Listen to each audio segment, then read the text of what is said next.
Have you ever wondered how data is structured in a system? Well, ponder no more.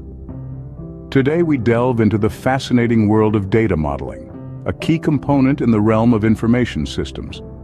Picture data modeling as a blueprint for data organization and how it's used in systems. Some system developers argue that a data model is the cornerstone for information system requirements. Why? Well, there are three main reasons. Firstly, the characteristics of data identified during data modeling are pivotal in designing databases, crafting programs, setting up computer screens, and even generating printed reports. Secondly, data, rather than processes, constitute the most complex elements in many contemporary information systems. Therefore, they necessitate a central role in structuring system requirements.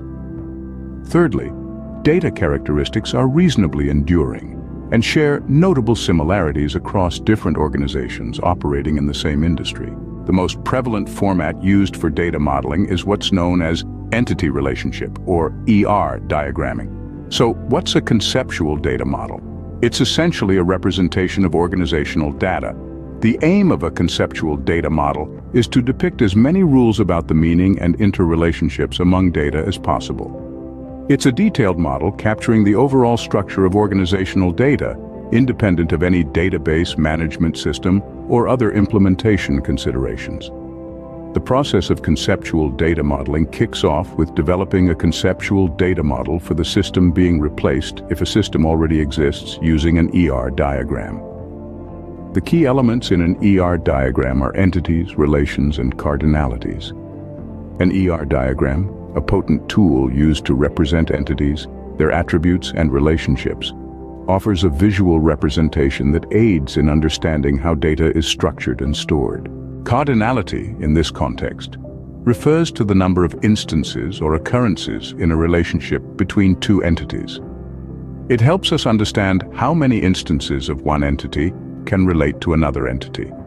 There are three types of cardinality: one-to-one, one-to-many, and many-to-many. Each cardinality type has its own unique characteristics and uses, depending on the relationship between the entities involved. To wrap up, data modeling is a vital process that shapes the way data is organized, stored, and used in a system. It's a complex yet indispensable part of information systems, which helps in understanding the intricacies of data and its relationships. Remember, data is not just a bunch of numbers or text. It's a valuable asset that, when structured and utilized effectively, can propel an organization towards success.